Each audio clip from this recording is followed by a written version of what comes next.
Well, it's time for another high school football season. Welcome in to Next Round Preps. I'm John Lunceford along with Jerry Young. And Jerry, football is back. Everybody's been talking about college football, really not starting until this week.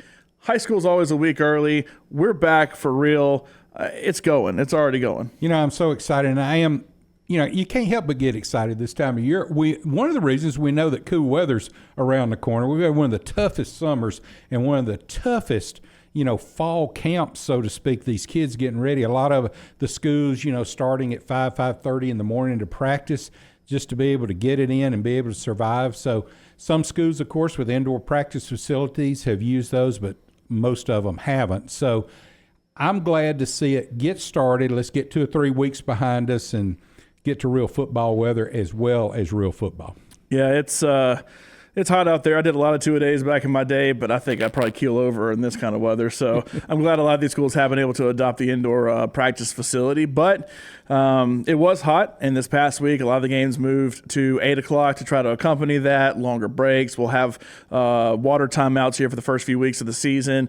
I don't know of any games that have already moved this week necessarily to 8 o'clock because it's probably going to be a little cooler than it was last week. But I love cold weather personally. When we finally had a Super 7 game in the snow a few years ago, right, yeah. I mean, it was UMS Wright who was in it. So coming up from Mobile to play in that in Tuscaloosa, I was in heaven at that point because obviously we're never really going to get that in Alabama, especially with most of our games being in the heat like they are right now. But we had a lot of action. Week 0 is basically week 1 now. They still technically call it week 0 through week 10. It's really week 1 through 11. I don't know many teams that did take off. I know Jasper did. That's the only one that comes to mind that played a jamboree instead. But a lot of action from last week to get to. So for those that are just joining us for the first time, we'll kind of recap the games from the week before. And then we'll come back and talk about the games coming up in the coming week. So let's recap week 0. A few of the smaller schools to get into. At least teams that stood out to me. I put together this list before we got into them. Some of them turned into blowouts. You never really know going into the season. High school, changes more than college, and obviously more than professional football does. But a couple of scores that stood out. St. James, one of the top teams there in the lower classifications. They dominated Montgomery Academy, who's just a couple years removed from being in the Super 7. They won that 49-13. Montgomery Catholic, who pound for pound may be one of the best teams in the state, regardless of classification. They stepped up and shut out McGill-Tulane 21-0. Catholic's always really strong there in Montgomery.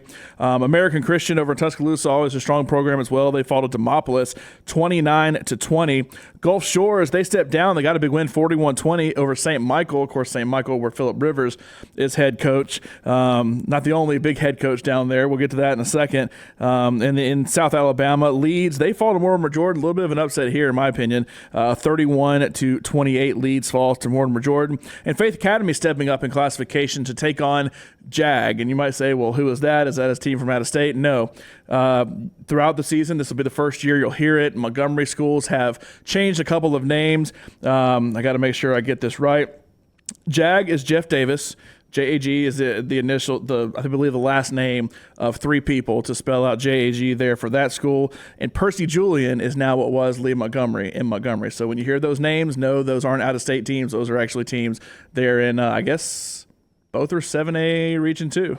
That's correct. Yeah. So some new names down there. Yeah. And teams that, every now and then can make a little bit of a run and maybe make a playoff spot there. It's a tough region, but want to throw that out there. Faith Academy, though, big win, stepping up and beating Jag in that one, 43-24. What other games in some smaller classifications stood out? Yeah, I had a couple, Mark. One is Bayside Academy. Barrett Trotter leaves Briarwood Christian, goes down there, takes his first head coaching job. He won last week and beat Alberta 33-7, so a good start for him. We'll see as he moves on how his head coaching ability is going to play out, but he's at a great place. Yeah, obviously a name that we all know very, very well, and wish him success down there. As we kind of step up in classification, move into 5, 6, and 7A, St. Paul's UMS Wright, big battle down there in Mobile. Really, I was talking to somebody about the private-public debate, which is still a debate that's going to rage on forever, no matter what happens, if they end up splitting them or not.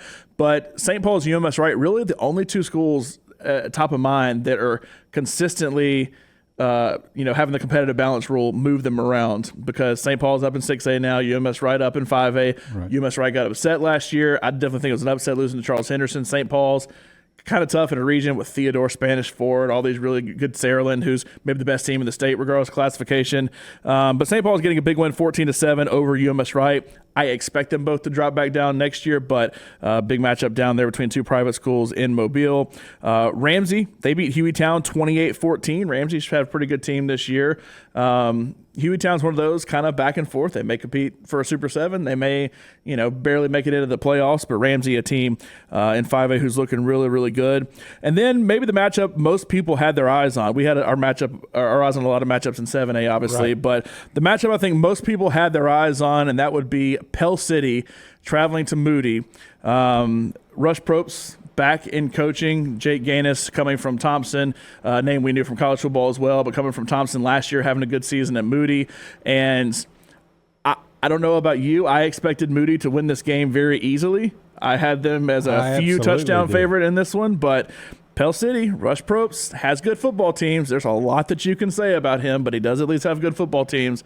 It was a close one. Moody pulled it out 28-24, but it was the game we were all talking about. Speaking, you can say a lot about Rush Probst. You can, okay? And no matter – I think the interesting part of this story that's been going on, in case you don't know, of course, he threw his headset at his son, who was coming in on a play that a personal foul had been called on Moody, and obviously Coach Probst didn't want anybody getting involved to take away that 15 yards or whatever the situation was. So the fact that he threw his headset, that's one thing. So you got people that say, you're win at all costs kind of people are defending him. You've got people on the other side saying he should be fired immediately, some going so far as to quoting statute out of the state of Alabama on the judicial part that says it's child abuse. And so, the whole situation. But one thing for sure, Rush Probst is a colorful guy. There's going to be controversy. He's going to win. And no matter which side of the conversation you're on, you still got an opinion about it. And a lot of people have some very strong opinions. So is this the first of many things? Because now, obviously, every camera, everybody is going to be focused on Rush Probst on every ball game to see what's going to happen. And this ball game was big. They came to win it, and Moody, I think, was just more athletic, stronger team. It shows you, though, what Pell City's going to be like in the future. I'm curious to get them down 2 or 3 weeks down the road as well. Yeah, with Moody last year, it's Moody and Leeds battling at the top. Leeds, obviously, a program that's been very successful, had a few different head coaches over the last, 10, 15 years, but ultimately very successful. I mentioned they lost Mortimer Jordan this past weekend, but Moody, you expect to compete for a region title. You expect to make a little bit of a run in the playoffs. Pell City, though, the minute he was hired, first thing I thought is, okay, Pell City, so let's see, where are they? What kind of run can they make? Well, there's Clay Chaltville, there's Oxford, there's Pinson Valley, there's Center Point with George Bates, who's been pretty good too. It's going to be tough for Pell City to do anything in that region. Clay Chaltville, year in, year out, is one of the best teams in the state, regardless of classification. Pinson has been up there. I know since the Knicks years are over, it hadn't been quite as good. Center Point's been good. Oxford, a couple years removed from a state championship. It's going to be tough for Pell City. And that new facility at Oxford, if you hadn't seen that, Google it. First class all the way. So, they got a lot to be proud of. I agree with you. I think Oxford might be a sleeper this year in that region as well. But bottom line, I just named off teams that are going to make the playoffs over Pell City year in, year out. So he's got a lot of work to do, not only to try to win a title, which obviously he has done before, but just to make the playoffs. And you mentioned, nowadays and with the throwing the headset, everybody, there's pictures of it. And in today's social media age, you see everything. But the one thing you can say about Rush Probst is he's been that way since before social media existed because of 3 letters, MTV. That's right. Back at Hoover with 2-a-days and having that and having cameras all over the place. I remember going into the stadium to watch my alma mater Homewood play one time in the playoffs. And there's all the cameras, all the waivers up saying everything because you're going to be on MTV. And there I was on MTV. So it's nothing new for Rush Probst. He's dealt with it all at Colquitt County. All the stuff he did in Georgia, obviously Hoover as well. So we'll see. We'll see what happens. This is only week 1, and we already have plenty of storylines to talk about. So what? We spent 20% of our opening talking about Rush Probst. I don't know if that's good or bad. Depends on which side you're on, but we did. it's high school football in the state of right. Alabama, and that's the way it has been for the last 20 years or so. Anyway, moving on to some other scores once we get past that. Another big matchup down in Mobile, Fairhope at Spanish Fort. Fairhope got that win 17-14. Fairhope was leading that region in 7A Region 1 all last year, kind of fell off at the end. I think it ended up being a 3 seed after being in front for so long. We'll see what they can do this year. Baker, also a playoff team down in Region 1. They beat Theodore, kind of a surprise to me, 36-20. Theodore lost that one. Theodore is one of the best teams down in the Mobile area as well. Austin, they beat Hartsville 28-17. A lot of 6A versus 7A here in this one, but a 6A versus 6A matchup. Clay Chalkville all over Briarwood, 31-0. Expect a strong show from Clay Chalkville this year. We'll see him later in the year against Thompson on ESPN. I wasn't expecting that kind of a score. I was definitely expecting Clay Chalkville to win, but to blank Briarwood, that's pretty tough. Yeah, of course, lost the quarterback to Clemson. That will hurt you when you have that good of a quarterback leave a high school. This was maybe, I guess, the game of the week, depending on how you look at it. Saraland, obviously we come from Thompson, and Thompson's won every championship for the last 4 years. So it's easy to say Thompson's the best team in the state. But, if you go the whole pound for pound lower classification, Saraland may be the best team in the state with reigning Mr. Football, legit talent down there who also, by the way, still has years to go because of how young he is. Right. They are a legit team. They're incredible. They won the state title last year over Mountain Brook in 6A. But Lipscomb Academy, where Trent Dilfer used to be, we saw them at Thompson last year, beat Thompson by 10. Thompson had a chance to win on the goal line, fumbled it, ran it all the way back, ended up ending the game. Right. But Saraland, I watched a little bit of this at first. Saraland got up. I think they got up 10. We were in the press box getting ready for the Thompson-Opelika game, and I believe Saraland got up 10. Lipscomb Academy came back, but in overtime, Saraland gets the 1-point win, 31-30. Saraland's one to watch out for. Boy, I keep talking about I love watching Thompson play all these out-of-state teams and everything, but next year I'd love to see a Thompson-Saraland game. I think it'd be great, and we're going to get to this in a minute with Prattville traveling down to Foley, but same type thing. Yeah. Wouldn't it be great if we had a home between Saraland and alternate years when Prattville's going south, we'd stay home, vice versa. So it'd put a Region 3 team down there playing each year to kick it off. I think it'd be a great thing. And hey, Thompson, let's get that. Hey, we talked about this last year. We talked about, and they are changing the playoffs. That's something we didn't really get into in the offseason, but they are changing the playoffs. They're switching, kind of doing the region rotation that the other classifications are doing. But, we talked about it's Vestavia. I mean, you play a team out of Region 4 at home, like with Thompson. Then you play Vestavia Hewitt usually in the next round, and then it's Thompson Hoover every time. It's like, wouldn't it be fun to go down to Foley one time or have Foley come up here? Like it's a road trip. Some of my fondest memories playing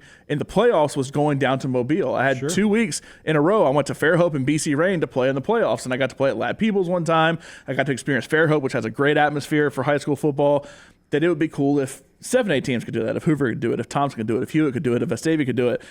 Well, now that chance may actually happen, but in the regular season, imagine a first game matchup against Thompson versus Saraland, play to Montgomery at Crampton Bowl, make it part of the Kickoff Classic.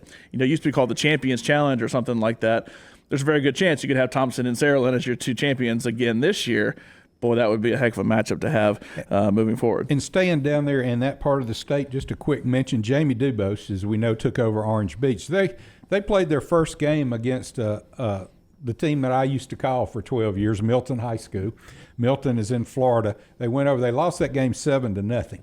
That, to me, is bigger than Briarwood Christian not scoring a touchdown, a Jamie Dubose offense not scoring on a team. Of course, Milton is a equivalent of a 6A school, right. And so, it's much bigger. And I know that Jamie's just kicking it off down there, really. But that's just an interesting little score. I looked at it and realized they were playing, but I spent 12 years calling them Milton Panthers down in Florida. That's what we call a defensive showcase there, if it's only 7-0 in that game. A few quick scores before we take a break. You mentioned Foley-Prattville. Foley, they were all over Prattville, 45-19 in this one. Yeah, you find that? I just find that beyond shocking. Yeah, and the thing is, Foley last year, they were good. I think they ended up winning the region, but they were not like killer necessarily.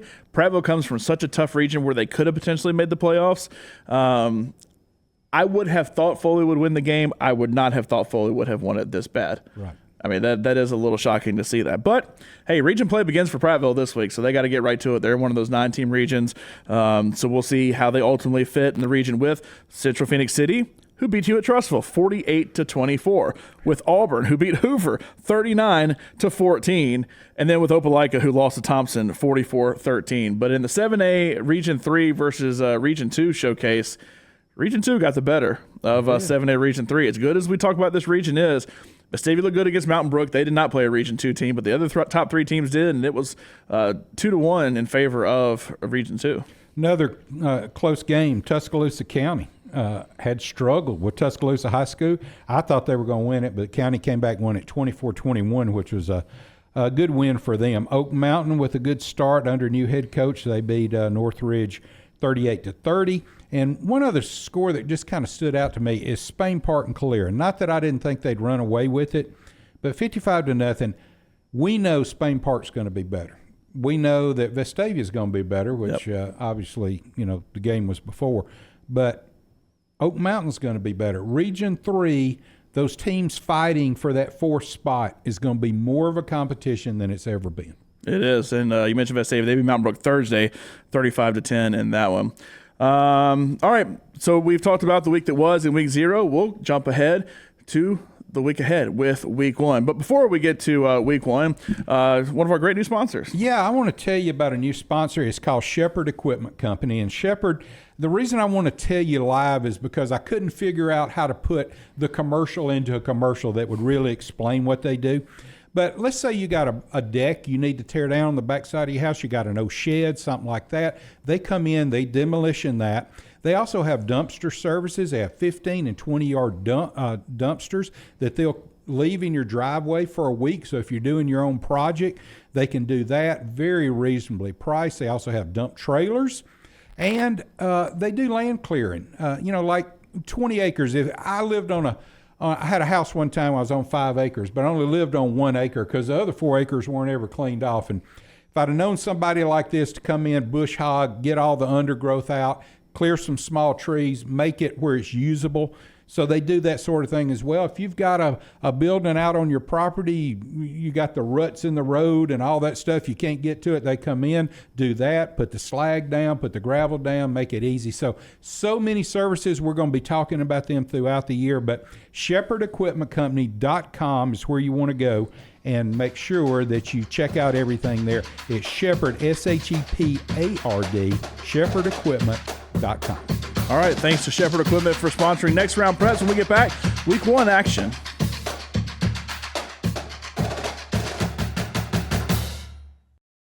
Have you or a loved one been diagnosed with mild cognitive impairment, which is brain changes that are starting to interfere with your life?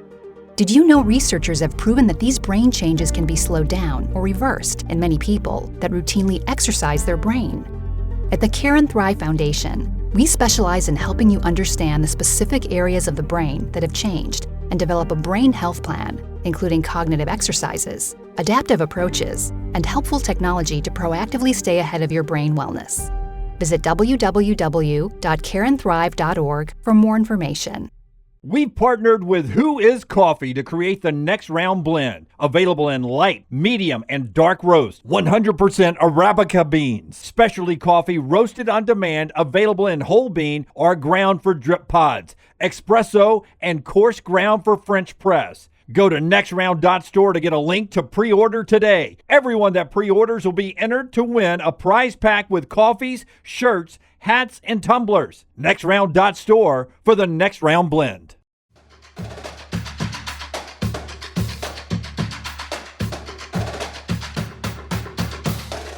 Welcome back into Next Round Preps. We are moving on to week 1, which is week 2, and I do this every time just to confuse people by saying both, but it is technically the second week of the season, so pretty much everybody that we'll talk about now does have a win or a loss on their record, but not all of them. Some of them took week 1 off. We do have bye weeks in week 0, week 5, and week 10 is where typically everybody takes them, unless you're in an odd team region, in which case it may be in a different time. But high school's changed so much. I was trying to explain that the other day to somebody who doesn't follow it, but they went to a game for like one of their family members for the first time, but it's been 20 years since they paid attention to a football game. Right. And it's like, but why did they start early? And they called it week 0. And I don't understand why they have buys. We didn't have buys back in my day. We didn't have buys back in my day either. And I mean, that was 20 years ago, but still, like, that just seems like yesterday that they made all these changes. But we have been playing the 7 classification system and the 11-week system for a while now. All right. What are some of the smaller classification games you're looking forward to? First one I marked on my list is T.R. Miller, and they are playing UMS Wright. That's going to be a great ball game. T.R. Miller, of course, both of the schools. UMS Wright's got just as storied a past history as UMS Wright does. I mean, as T.R. Miller does. So that's going to be a big ball game to watch. I marked Bibb County and Gordo, and why I did that, Gordo is actually a 3A team, but we all know if you ever listen to any high school scoreboard show, usually when you say Gordo, it's followed by a win over somebody. So that ball game is going to be big. I thought that Chilton County would have given Bibb County a better ball game. I mean, Bibb County won it, not by much, but I still think that Chilton County is a good football team, so that's a good smaller classification. How about Shelby County and Montevallo squaring off? That's going to be a good ball game. Shelby County, a 5A school, Montevallo, a 4A school. And Marbury and John Carroll Catholic, which we didn't touch on this. Oh, yeah, I should have probably mentioned this. I know. I promise it's not because I went to Homewood that I didn't mention Homewood losing to John Carroll. But I did not have it on my schedule at first. I was just going off the games I picked going into week 0. I didn't have it on there at first because I thought, Homewood, John Carroll, they're right down the road from each other, but Homewood should probably win this game. Not so fast, my friend. That did not happen. My Patriots didn't look too hot in their first game against John Carroll. I want to tell you that was a shocker. I mean, and it's also interesting to me that they start off the season with a rivalry game. I mean, let's face it, you and I we'd have to pack a bottle of water and a sandwich, but we could walk between schools. You know, very similar to Oak Mountain and Spain Park. It's not that far apart. Well, I always use this example. It's because Homewood does not have an on-campus stadium. They play at Waldrop Stadium, which is on another part of the city.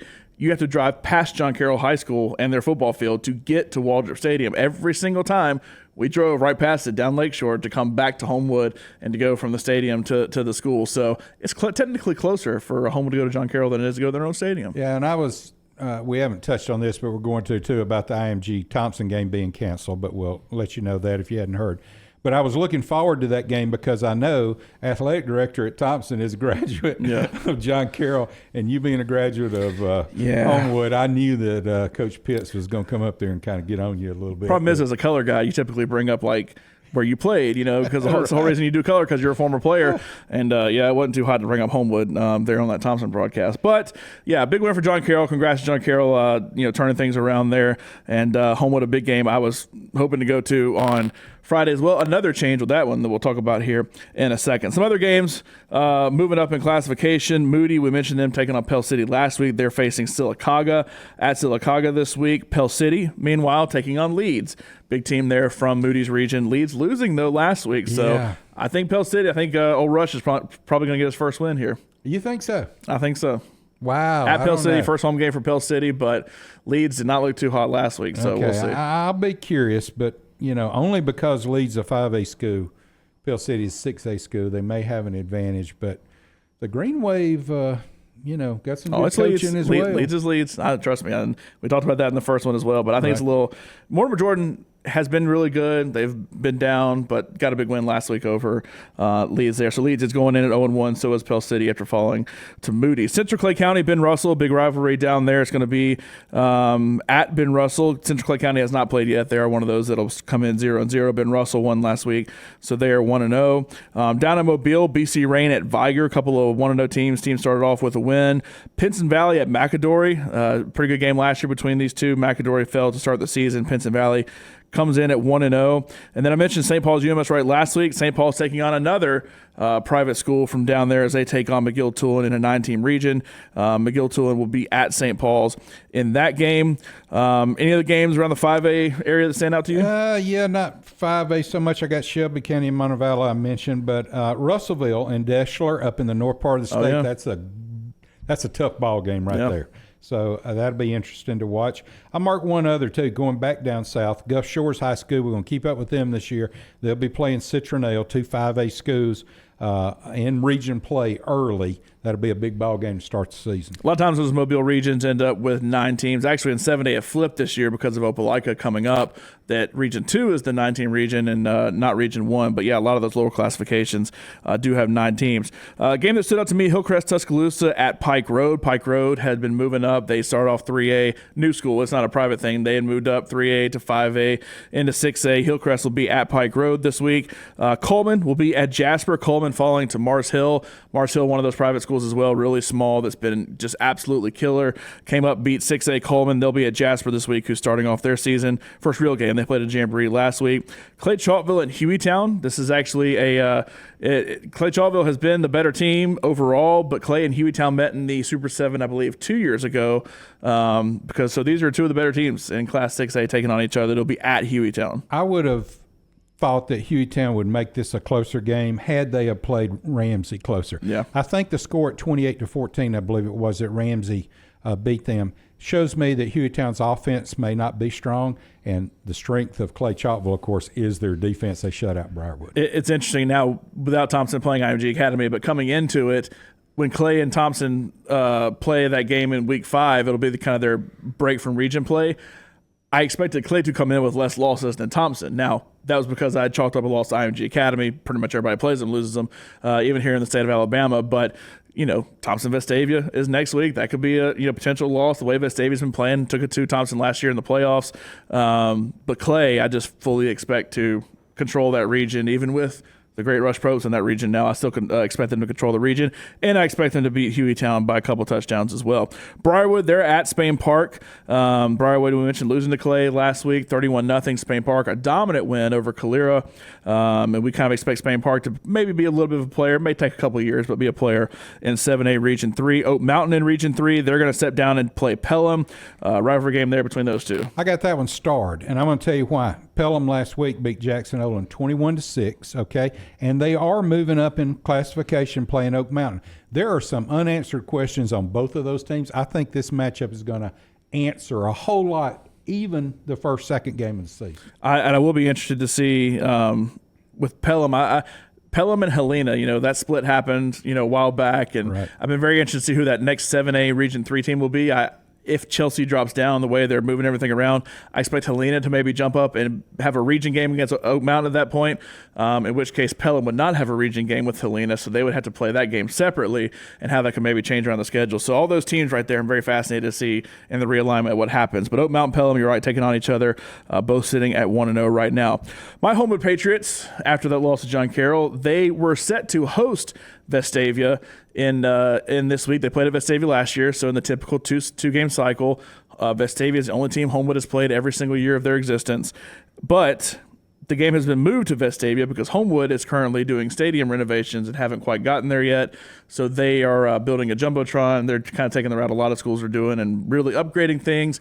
They already had one of the best press boxes in football. I don't think they've really touched that, but they've kind of done everything else to fix up that stadium. So that game has been moved to Vestavia, but either way, I expect Vestavia to be able to handle Homewood easy enough in that one. I think Vestavia has a chance to make some noise in 7A Region 3 this year. And the way Hoover and Hewitt looked in those first games, I mean, it's not totally out of the realm of possibility they maybe move up to number 2. Who knows? I'm going to tell you right now, I'm going to make this statement on our first show. I think Vestavia is for real this year. Yeah. And they got the right coach in there. Circled. They built a system in there. It's right. all good. It's all coming on, and Vestavia is going to be, as to equate it to a baseball, it's going to be a tough out. It is going to be a tough out, week. Including for Thompson next week, which will be Thompson's next game. We can go ahead and talk about it. Thompson IMG Academy was scheduled for Thursday.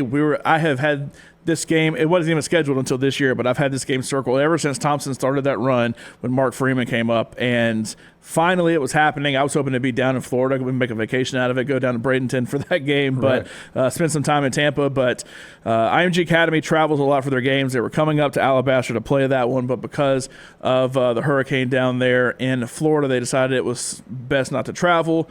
Totally understandable, obviously, and we hope everything down there, it does not turn as bad as expected down there. But boy, I was so looking forward to this game. So looking forward to seeing Thompson really, challenge themselves. Last year we had Buford.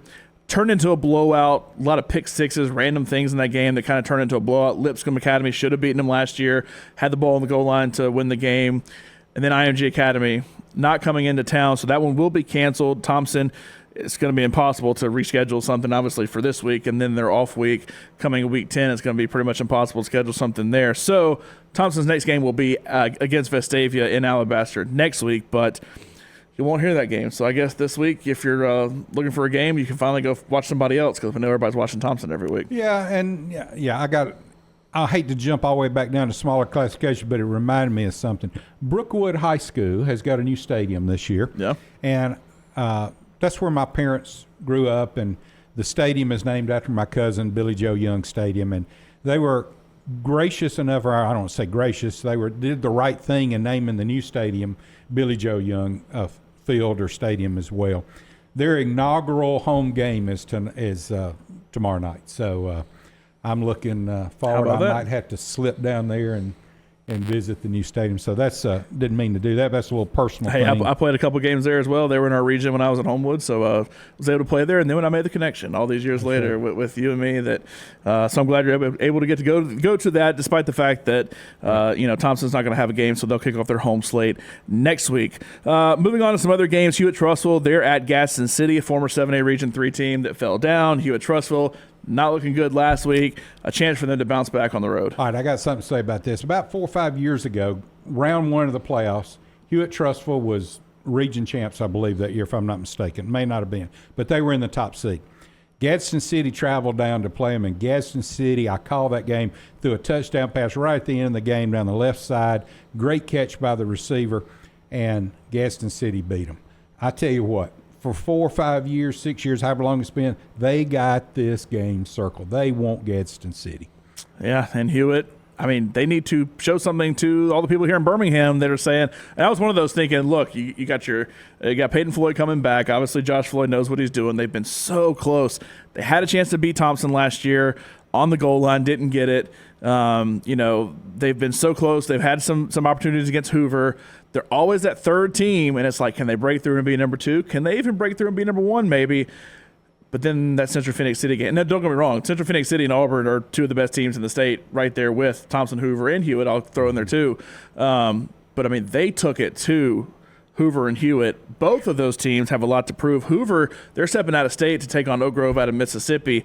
I'll be honest, I don't know a lot about Oak Grove out of Mississippi. They're not a top nationally ranked team necessarily, so I'm not sure how that exactly came together. But they got to rebound too. Both of those teams have to have these games circled. Hoover can go out of state and beat a team. Hewitt can beat Gadsden City, a former region foe. That they got to prove something to us, because everybody now is scratching their head saying, wait a minute, what happened? As much as I keep up with high school football, I got to admit this, and I chuckled at myself. I saw it on the schedule, and, of course, I immediately thought of Oak Grove. I said, well, what foolish guy at Oak Grove scheduled this game with Hoover? And then I realized, no, this is Oak Grove out of Mississippi. So, I don't know anything about them, but we'll see. If they come up and beat Hoover, that's really going to be some interesting stuff moving forward. Yeah, once you start region play, and then Hoover has to play Hewitt, they obviously have to play each other, but you got to play Thompson, you got to play Vestavia, you got to play an upcoming Spain Park.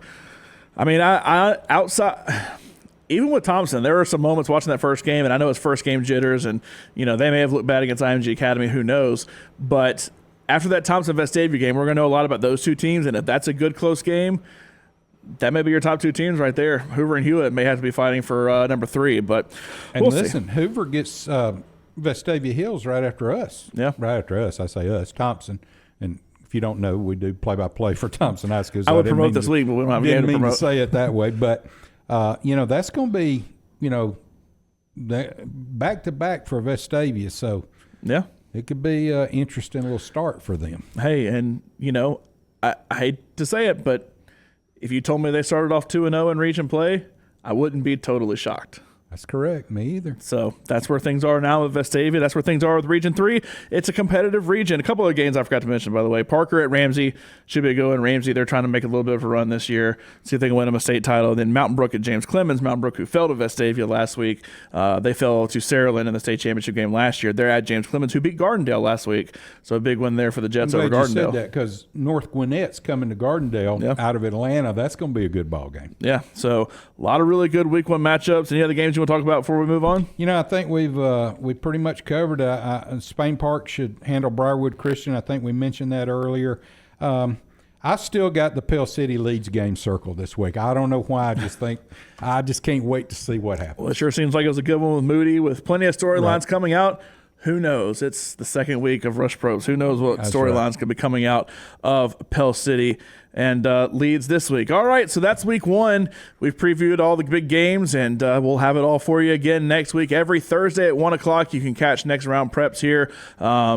We would have promoted our broadcast at the Warrior Nation Network. You can still go watch the Warrior Nation Network every week, just not this week. The Thompson IMG game has been canceled. Next week will be Vestavia. Regional play will start for everybody for the most part next week. Some like Region 2, with like Prattville, Dothan, those 2 Montgomery schools, Central, Auburn, they're all starting region play. A lot of the Mobile schools are starting region play. Yeah, and Auburn's starting region play against Enterprise. Yeah, that's another big one. That yeah, game, I skipped right over that one, but yeah. Yeah, Enterprise is a tough ball. That region, Central, Auburn, I'm trying to think off the top of my head. Central, Auburn, Enterprise, Dothan were playoff teams last year that just missed out were Prattville and Opelika, who are teams that typically make a little bits of a run. So, we'll see what happens in Region 2. But Region play starting for them this week. Everybody else will start next week, including here at 7A Region 3, and all the other Birmingham area schools will start Region play here. Montgomery and Mobile, some of them have already started.